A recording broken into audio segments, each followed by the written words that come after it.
So what'd you think of that one? Uh,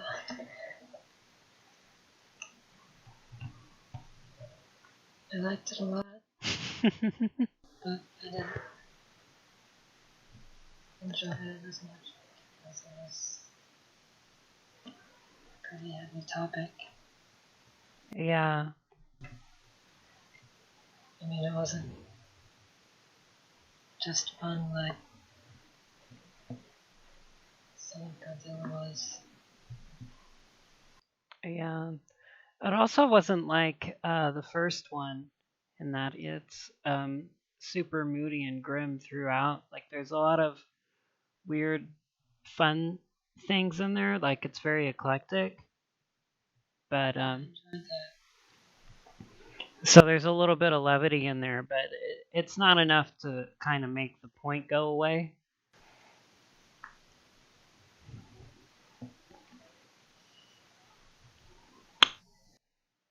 And so this is my third favorite one. Where do you think you would put it?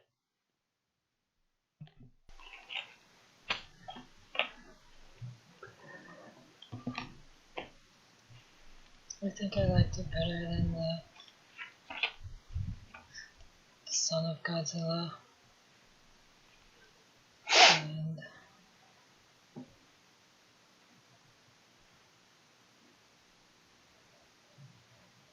probably less than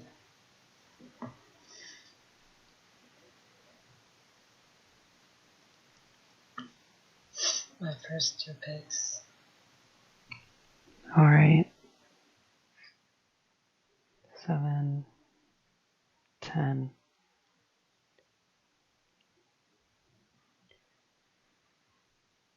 So first in Hedorah, and then 11, 8, 7, and 6. So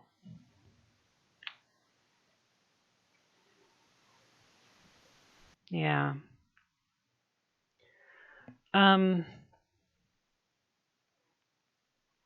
So this one, there's not a Godzilla movie for 1970 after that first one, which is not really a comeback. They did decide to go ahead and write another orthodox Godzilla movie, and that started in 1970. And I guess maybe it was supposed to be a New Year's film, but that didn't pan out, and so it ended up coming out in the summer of the year after. And the first and I believe second draft are named Godzilla vs. Hedorah. So the monster's name was different at first. Hedorah also is the name of the very first monster that Spectre Man fights. And Spectre Man first premiered in January of 1971, and it was in production obviously before then, so in late 1970. And I'm wondering if the reason that they changed the monster's name from Hedorah to Hedorah is because of that. So that's something interesting. Other than that, there's not too much known that's different about the earlier drafts. They wanted some fresh blood, so they got a new director, and there's a new special effects director as well. Of course, because Eiji Tsuburaya is dead, so they can't really go back to that. And a new composer, also Richiro Minabe, who also did last year. He scored the first of the Bloodthirsty trilogy films, the Toho vampire movies, and he also does the one from 1971 as well. And um, it's it's supposed to be like a fresh start, and they made it like serious again. It's extremely grim. Do you think that you would say that this one, in its darker moments, gets about as intense as the original movie did? Yeah, I felt that way. Yeah. So, and there's a couple of references, like visual references back to the original too. There's the fish tank with the sludge in it, which is like a reference to the oxygen destroyer. There's the scene with Godzilla in out at sea with the lighthouse out on the right side of the frame, which is a mimic of the original. And it's pretty clear that this is supposed to be like a fresh start in the beginning of a new series. And I talk about that some in the essay I wrote. But what ended up happening later is that because Return of Godzilla restarted the timeline, everything before that got lumped into the Showa series because that all had continuity with each other, and then everything after that is the new series. But then after Destroya, they broke continuity again, and then the other ones are just kind of all over the place in terms of continuity. So um, you have 3 series, but the Heisei the Millennium series ends by going back to the Heisei timeline, and really this Champion Festival, even though it's still tied into the original series, these movies are uh, a new generation of people who are working on Godzilla. They bring back Ifukube and Honda for the 1975 movie, but other than that, it's and John Fukuda comes back later, and he worked on the 2 South Seas films, but it's a lot of new stuff going on. It's and the formula is very different from it was in the 60s. It becomes mostly just like a superhero show where Godzilla shows up to fight a space monster who, it's very black and white, very simple sort of situation. So it's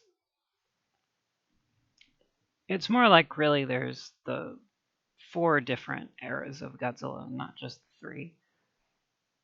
But so another thing I wanted to talk about is the Godzilla in this film. So the second Godzilla from 1955 onwards, um, everything it takes place in the year it was released, except Ghidorah, which takes place in January of '65, and Monster Zero, which takes place in 1960X. So all of those happen in order. So we follow this same Godzilla, and then Son of Godzilla comes at the end of that, and we introduce this baby Godzilla, who, in the span of a single movie, which takes place over not very long, maybe a week or so, or a couple weeks really, but he grows from a little tiny baby hatchling into um, this. He's got the ray already. He can shoot an atomic ray. He's already doing like a high pitched screonk. It's pretty clear that he's still a kid, but is a kid Godzilla. And then probably after that is when Monster Zero is supposed to happen. And so the gap between those that's created is Godzilla and the little Godzilla get frozen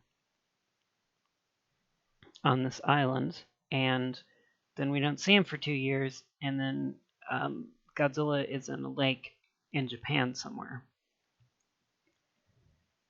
And now with Hedorah, the first time we've gone back to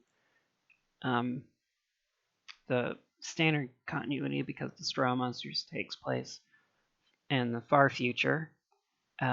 We only see one Godzilla again, and he kind of shows up out of nowhere. And his attitude is really different too. He acts like a superhero. He seems to be able to, like, he's intuitive about how best to save the day. Like when he shows up with the giant electrode, and he pops in and automatically knows how to work it by shooting his beam at it, and he knows that's going to zap Hedorah.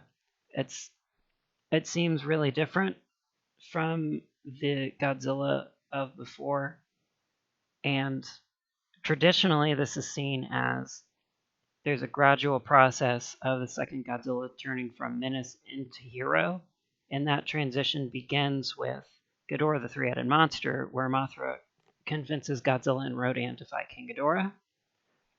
But even then, Godzilla is still seen as a potential threat throughout the rest of the 60s. And in this movie, no one even considers him to be any sort of concern at all. And that's just the way things will be from here on out. So while there was a gradual shift in the 60s, starting with Godzilla vs. Hedorah, the change is abrupt. And so there's an interesting theory, and that was in one of the big Toho monster book things, officially licensed book, by the way, that proposes that this Godzilla is actually the grown-up baby Godzilla from Son of Godzilla. And silence isn't in this video, but I did talk about in Destroy All Monsters that the original draft didn't have Minya in it. It just had the one adult Godzilla. And also that Minya aged very fast, and so to say that 30 years later Minya didn't age at all is ridiculous. Also, the Minya in Destroy All Monsters couldn't shoot the atomic ray. He just did the smoke rings again. So it seems like that's a different and much younger individual. So it makes way more sense that the Godzilla from the 70s, who has a totally different attitude from the one from the 60s, is actually a different individual. And of course, that leaves open the question, where did the Godzilla from the 60s go? He didn't stay on Planet X. They brought him back. But then what happened? And there's kind of an answer for that too. And I think actually I kind of want to do that. I read it again last year this year in May, but I didn't do a video for it because I didn't do a video for most things. But I kind of want to go over a Space Godzilla. And I'm not going to go into that too much because silence is with me and I don't want to spoil it. But to answer the question, where did the Godzilla of the 60s go, and why is the grown-up Minya the only Godzilla in the 70s? That's because the Godzilla from the 60s had to return to his home planet. Sorry, her home planet. So that's what had happened that time.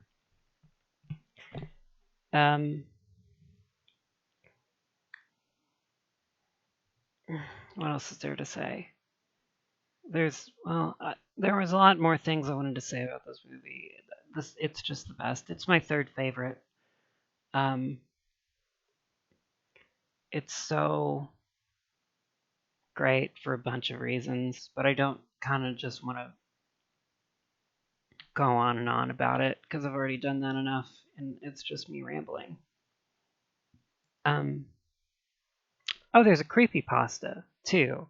So yeah, I was saying that there's not a whole lot of details on the development of this movie, but there is a creepypasta about the development of it, and it's quite silly. You remember you saw this too, didn't you?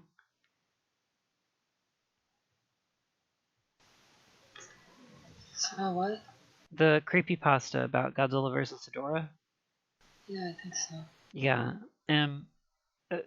The deal was they said the original design for Hedorah was like Godzilla, except with a longer snout and round teeth, which is strange. I guess that's creepy. I guess. And they also said that there are a bunch of scenes that Bano wanted in, but that got cut out, and the descriptions of them don't actually seem all that weird. They seem pretty much on par, like not necessarily creepy. I guess the creepy part of it is supposed to be that they put in all this stuff about Bano went crazy and like he was really angry all the time, and then no one ever heard or saw from him again after the movie came out. Um, which you don't. It's not true. He made other movies after this. He co-wrote Prophecies of Nostradamus, and he is the reason that Geno 2 ever got made in the first place.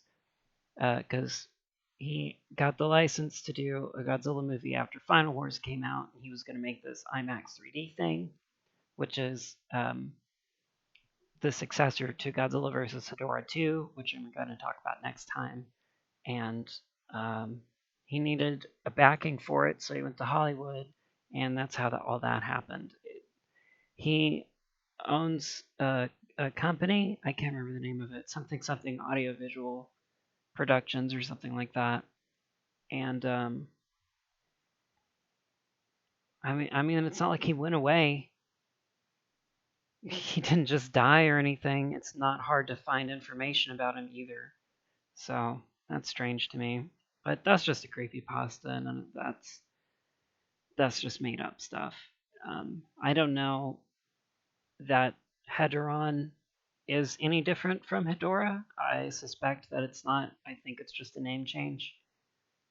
But yeah. Also, Godzilla flies, so that's cool. And you have anything else you want to add, Silence? I really liked the beginning. I thought it was cute how Ken was playing with all of his Godzilla figures. Yeah, I agree. That was very cute. All right, so I guess I'm going to end it here. Um, do you have a catchphrase, Silence? Besides "oomph"? No, I don't. Okay. All right, scream you later, bitches. That's my catchphrase, by the way.